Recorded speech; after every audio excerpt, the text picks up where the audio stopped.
창세기 20장 1절 보겠습니다. 창세기 20장 1절입니다.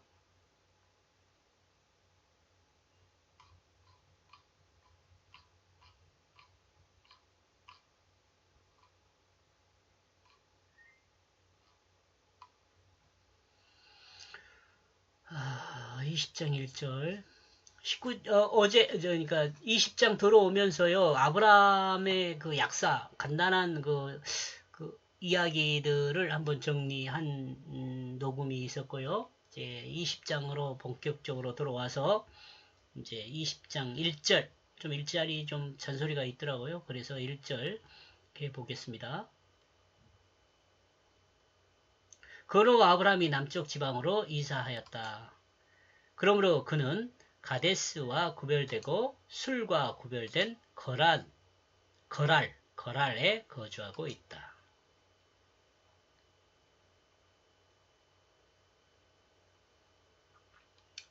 소돔과 고모라의 비슷한 소식을 들은 소돔과 고모라의 비참한 소식을 들은 아브라함은 헤브론에서 남쪽으로 내려갔습니다. 이게 소식을 들었다고 할 수 있을까요? 봤죠? 비참한 소식을 들은 또는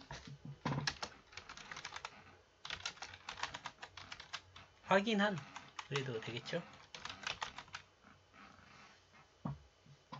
헤브론에서 남쪽으로 내려갔습니다. 좀 더 정확하게 이야기하면 남서쪽으로 내려간 것입니다. 창세기 12장에서 언급한 이야기는 지금 애굽으로 내려갔던 일입니다. 사례의 아름다움이 있었을 수 있습니다. 또한 바로의 신하들의 아부였을 수도 있습니다. 이가 무슨 말이냐면 사례가 정말 아름다웠을 수도 있고요. 또 바로의 신하들이 바로한테 잘 보이려고 그냥 사례를 소개한 것으로 또 생각해 볼 수도 있다. 이런 점들을 짐작하건대 이런 점들로 짐작한다.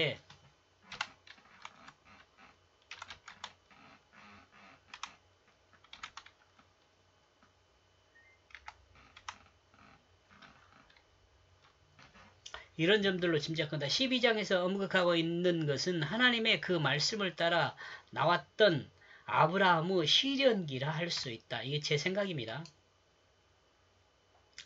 좀 시련기라고 볼 수 있죠. 아브라함이 하나님이 인도한 그 갈대아 우르를 떠나서 하라를 지나서 가나안 땅으로 오기까지 그렇게 순탄한 삶을 살았다고는 할 수 없잖아요. 그죠?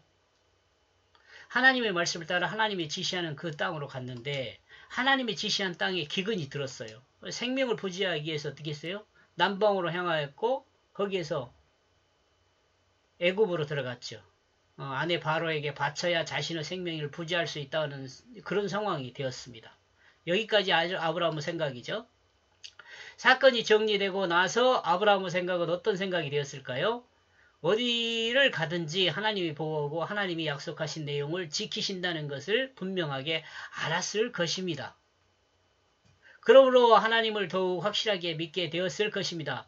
이 일이 있은 후에도 아브라함에게 많은 사건이 있었습니다. 조카 롯을 구하는 일이 있었고 전쟁에서도 하나님이 함께해 주시는 그것을 아브라함은 경험하게 되었습니다. 또한 횃불 언약을 통해서 하나님이 더욱 확실하게 약속해 주셨음을 그 약속을 직접 하나님과 했습니다.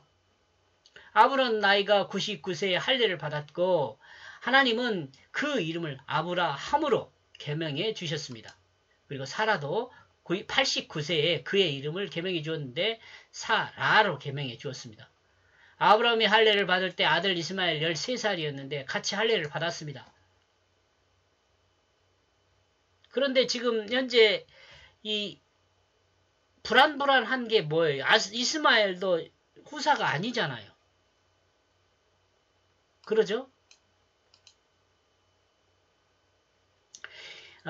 이 일이 있은 후 아브라함과 하나님과의 관계가 긴밀해져서 있음을 알 수 있습니다. 근데 이 이스마엘이 13살 될 때까지, 이게 13살, 87세, 6세 정도, 86세 정도부터, 아브라함 86세 정도부터 99세까지 하나님과의 관계가 그렇게 드러나질 않아요.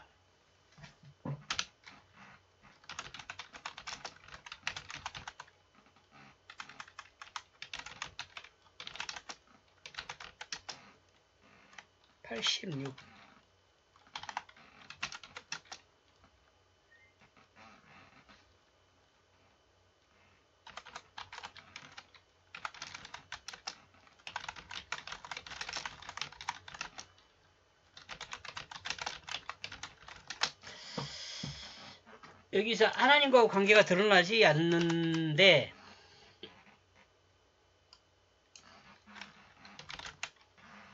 이것은 아마 하갈 문제인 것 같아요.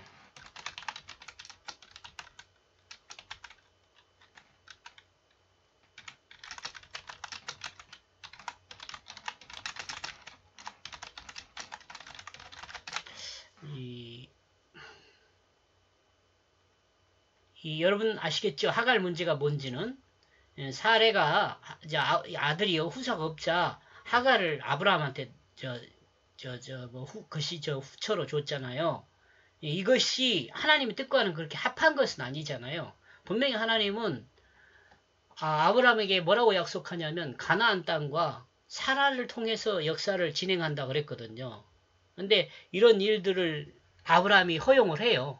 과감히 허용을 하지 않았으면 어떨까 그런 생각도 있지만 이때까지는 하나님과 관계가 없었는데 이제 13살이 되면서 할례를 행하면서 소돔성을 멸망하면서 그때부터 이제 새롭게 하나님과 관계가 드러납니다. 이 리스는 아브라함과 하만과 관계가 긴밀해져 있음을 알 수 있습니다. 이 리스는 언제요? 아브라함이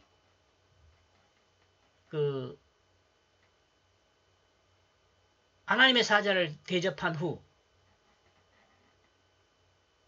이것도 써준 거이 낫겠죠? 여러분 뭐 다 아는 이야기인데요. 이 일은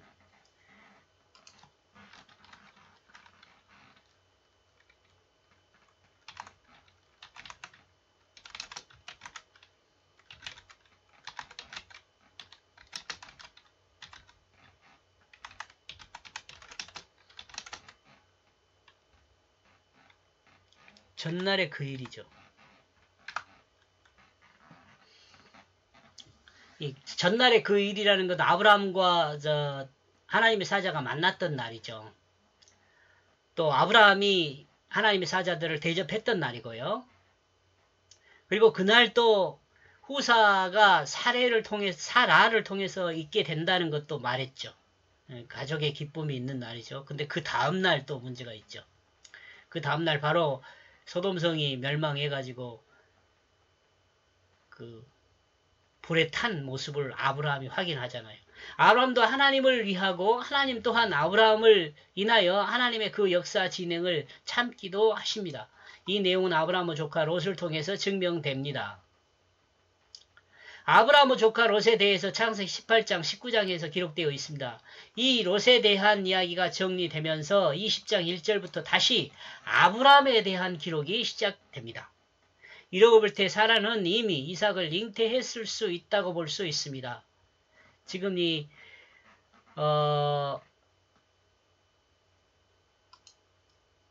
하나님의 사자들을 대접할 때 나이가 99세거든요.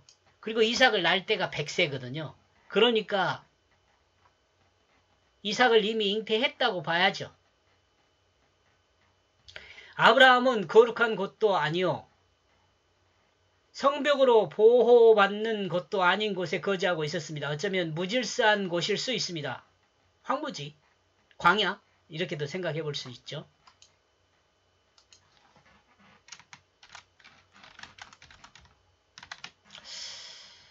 사람이 살 수 없는 광야와 같은 예, 적어져 있네요.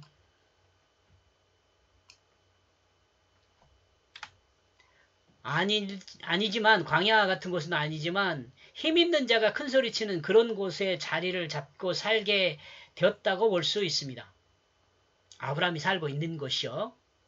아브라함도 그렇게 작은 집단이 아닙니다. 또한 그렇게 가난한 집도 아니고요. 왜냐하면 이미 집에서 기른 318명의 병사가 있고 또한 재물적인 면에서도 그렇게 부족한 편이 아니라고 볼 수 있습니다. 창세기 19장은 롯에 대해서만 나옵니다. 그리고 창세기 18장은 롯에 대해 생각하면 아브라함과 하나님의 대화가 나옵니다. 그리고 18장 33절에서 아브라함이 자기 곳으로 돌아갔다고 말하고 있습니다.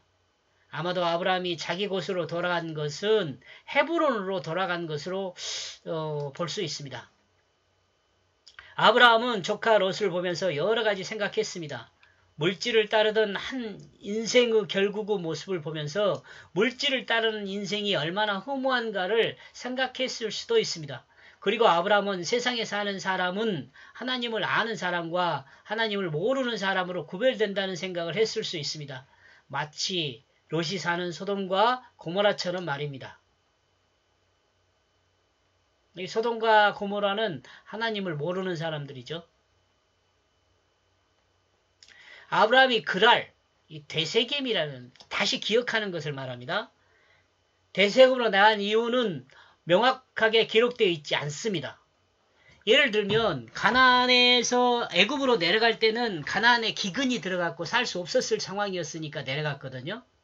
근데 지금 여기 아브라함이 그랄로 내려갈 때는 명확하게 왜 내려갔는지에 대한 이유가 없어요. 다만 제가 생각할 때 그랄이란 단어가 되새김이란 의미로 생각한다면 다시 한번 되새기게 하려는 것이라 생각할 수 있습니다. 그렇다면 아브라함이 다시 한번 되새기게 할 것은 무엇일까요? 이에서 이야기했던 것처럼 그랄이라는 곳이 되새김이라는 의미가 있는 것을 생각할 때 하나님은 아브라함이 가나안에 기근이 들어 살기 위해 자신이 애굽으로 내려갔던 그때부터 다시 기억하는 시간을 가졌을 수 있다는 생각. 좀 문장이 어눌하네요. 하나님이 아브라함에게 다시 그 과거를 한번 기억할 수 있는 시간을 줬다. 이런 의미입니다.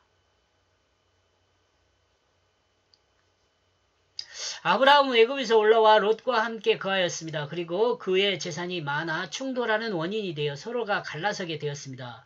그리고 롯은 하나님의 동산 같고 애굽의 작은 도성 같은 요단들 소돔을 선택하여 떠났습니다. 그리고 아브라함은 하나님을 붙들고 하나님의 인도를 받았습니다. 그리고 창세기 19장에서 롯은 결국을 보았습니다. 롯의 결국. 아브라함이 롯의 죽음을 확인했는지는 알 수가 없습니다. 다만 하나님과 대화에서 소돔은 의인이 없다는 것으로 이해하고 돌아섰고 그 다음날 해가 뜰 때 일어나 소돔과 고모라에서 영광로 연기가 올라오는 것 같은 연기를 확인했습니다. 아브라함은 모든 것을 종합하여 조카 롯이 죽었다고 생각했을 수 있습니다. 그리고 이런 상황에서 아브라함은 자신이 거주하는 자리를 떠나 남서쪽으로 내려가게 됩니다. 그리고 아브라함이 거주하는 곳이 그랄입니다. 그러므로 아브라함이 그랄에서 거주한 것은 아브라함의 생명력을 회복하는 기회를 주었다는 생각을 합니다. 이거 제 생각입니다.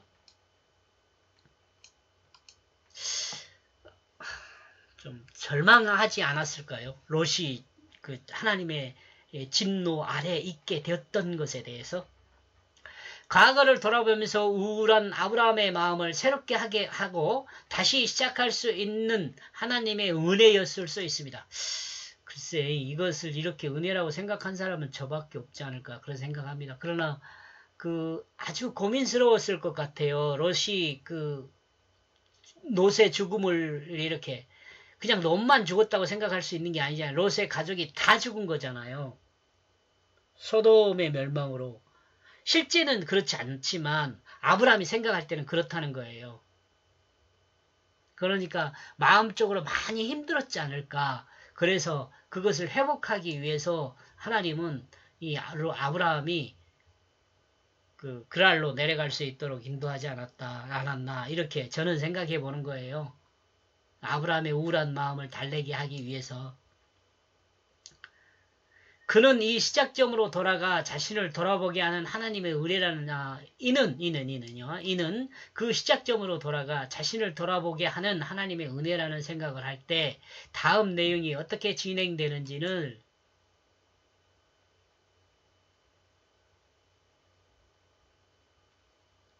되는지를